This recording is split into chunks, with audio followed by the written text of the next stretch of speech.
from the end of 1945, by the agreement of the major Allied countries, with the end of the war, World War II, the border countries of the Soviet Union were supposed to be border countries that could be friendly with the Soviet Union. Stalin's motive was primarily no more invasions from the West. Stalin, in some ways, broke the meaning of World War II by allowing, as the Russian armies pushed the German armies out of that whole area, he allowed for the emergence of communist parties to become the single political party in every one of those countries, where the Russians pushed the Germans out after their invasion. So that began to break up in 1980s, 89 for the Poland and other countries, but then 91 for the Soviet Union itself, where the effort to democratize, make more things available to people, the Soviet system broke apart. Ukraine became an independent society through its own revolution, through its own people's revolution, and so forth and so on. And so the European nations allowing themselves to break faith with the possibility that Russia can have friendly governments, free traffic back and forth and throughout Europe on her border, and toppling the Ukrainian president who was democratically elected, and say democratically elected by the anti-Russian, pro-Europe stuff, instead of a country that, like Norway, would be neutral and do business with everybody back and forth. The Ukrainians and others along that border are all Slavic people, like many of the Russians. Their languages are similar languages. They also are countries that have the Orthodox Church primarily, not Protestantism or the Roman Catholic Church, but they are part of the history of Christianity back within 300 or 400 years of Jesus, as they would not go with Rome. So they created the other great mass of Christian churches, the Orthodox. And but they are mostly Orthodox people, Orthodox churches, those who go to church. So all of that is part of the picture. And I maintain that the problem with Europe is that instead of looking for new options for government, for their people, they are following the European leadership in the old pattern of expansion and conquest and domination, all of which is in the notion of the German Empire, the French Empire, the British Empire, the Belgian Empire, the Dutch Empire, and all of that has been carried on by those countries backing away from the empire business based on the revolutions and the countries creating independent movements and self-determination movements. But economically, those countries are still very much tied to their former colonies. But in any case, that's what the United States has inherited as the strongest, most powerful nation of the last 120 years, the last 140 years. European countries should be helping the human family and the United States to understand that there are much better options for governance in the world than the option represented by the Western expansion as now inherited by the United States. So the young people, in my judgment, and I've said this on radios in Europe, not recently, back in the 60s and 70s when I was traveling a good bit in those countries, young people should be helping to devise ways that Norway can better serve the aspirations and the need of the human family, which is not Western civilization hegemony, but the gathering of all the nations of the earth to work together to end oil domination in Central Asia and Middle East, to end that kind of issue so that oil belongs to all the people and not primarily to be dominated by Western world.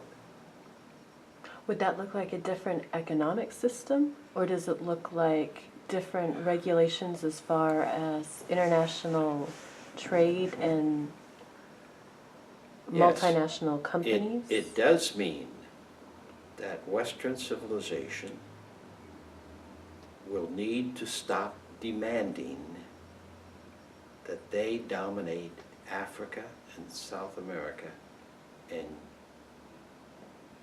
Asia economically and militarily.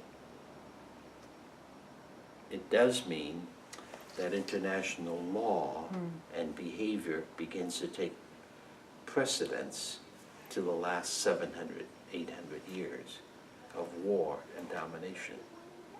So this is supposed to be what the UN does, right? But it's not doing it very well. Because the Western nations will not allow it. So would that look then like a different leadership structure within the UN so that other nations have power sharing of influence within the UN? I'm not sure what all that means. I've not really given a lot of time and energy and attention to the UN and international things in the last 20 years probably. But yes, it does mean that there has to be a different way of the UN operative. The UN operates now out of the victory of World War II and the demand on the part of France, Great Britain, United States, that they will continue to have veto powers. That's why the Security Council, where the Soviet Union,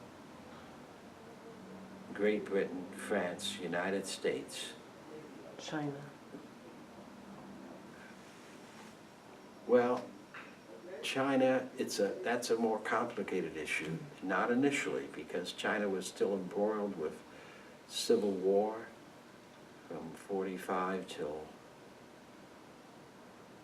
I don't think it ended until, let's see, Nixon's administration was 68 to 72. So China began to stabilize somewhere around 60, somewhere in the 50s, 60s. And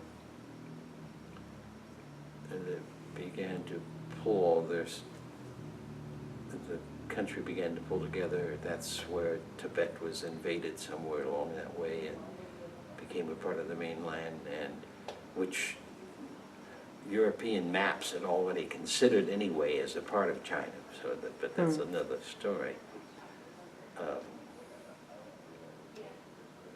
But now China does have the veto power, I think, because that was all worked out. But the United States has used the veto most. The United States has led the way in use of the veto in UN. The United States has led the way in demanding that the Secretary of Generals be people that they approve of. But the United States in that era did not approve of Mugabe, did not approve of Nelson Mandela, did not approve of Jawaharlal Nehru of India, did not approve of Kenneth Kaunda of Zambia, did not approve of Kwame Kwame Nkrumah, did not approve of any of the emerging leaders in the last half of the 20th century anywhere in the world. Did not approve of any of them. They wanted more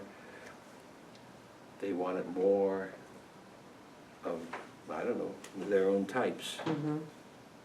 They didn't approve of Ho Chi Minh. So none of the self-determination movements after World War II had the approval of American economic or military and political power. So how do you deal with that now? That's the reality. And only one exception. What was the exception? What was the exception? It's funny. The one exception is that President Carter pretty much forged Great Britain at the negotiating table with Robert Mugabe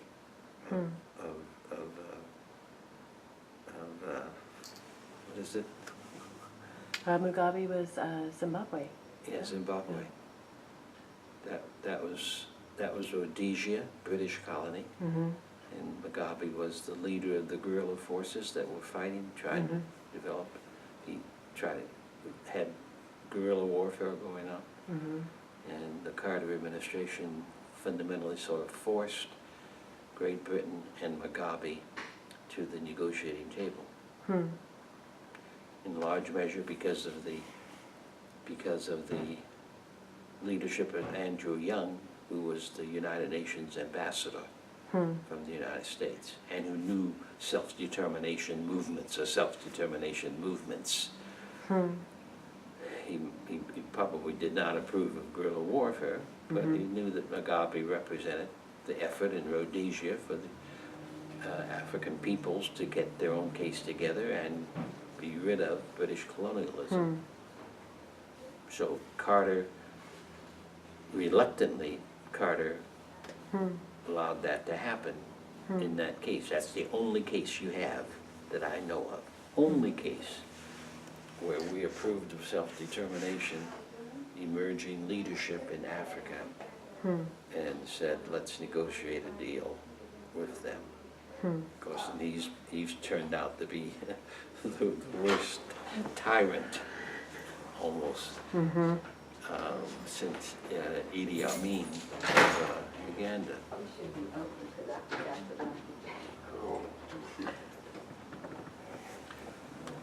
So that's a long story, see. But ask yourself the question, why have American policies been so bad since World War II, the Cold War, and Southeast Asia, Ho Chi Minh began organizing in the 30s for independence of Vietnam, and he was our ally in World War II. He fought the Japanese invasions. We supplied him with arms and advisors and whatnot, food. And he tried to push the Japs out of Vietnam, out of Southeast Asia. And he was promised the opportunity to organize Vietnam as a country independent of the French colony. But then with the end of the war, we proceeded to pay the expenses of the French army as it tried to march back in to Vietnam. And we were paying, during the Eisenhower administration, as I remember, 85% of the expenses of the French recovery of that colony. And some people wanted us to send troops to help the French. And Eisenhower resisted that. So did Lyndon Johnson, who was majority leader of the Senate. And there were conversations and conferences about it as late as 50, 54, 55, 56.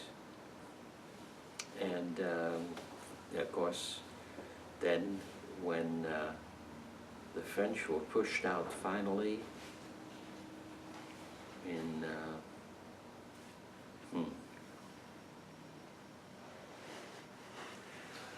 let's see, the French were, de Gaulle was president of France, I think. The French forces were finally pushed out at the end of the 50s. Yes, the last half of the 50s. And then we began, that's right, and the country was divided into a South Vietnam and a North Vietnam in the peace negotiations. And we began to push the southern half to become South Vietnam and to break from, so we were going to divide up another country that had been a single country for 800 years. Now, I knew that stuff from reading as a kid in high school, extensively, reading the newspapers and the magazines and books. Why did Henry Kissinger and the Bundy brothers, PhDs from Harvard, all go with making Vietnam a communist country rather than a nationalistic country wanting independence from the French colony? All kinds of observers knew, including me in the United States, that it was a nationalistic self-determination move, and that we were pinning the name communist on it. And Ho Chi Minh may have himself been a communist. But that's similar to other places where there were Communist Party people in the self-determination movement, and everyone was working together to try to kick the colony out, trying to kick the European country out. ANC had a Communist Party inside the coalition, so that we called them communists for 90 years.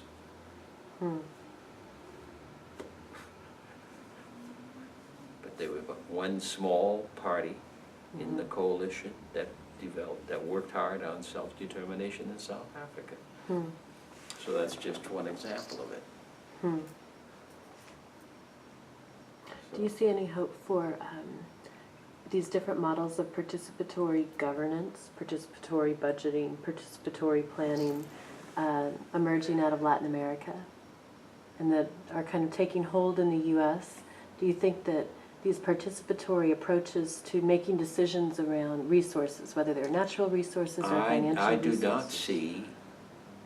I do not see any possibility that the United States, as we're currently organized militarily and economically, allowing any country in Latin America or Central America to emerge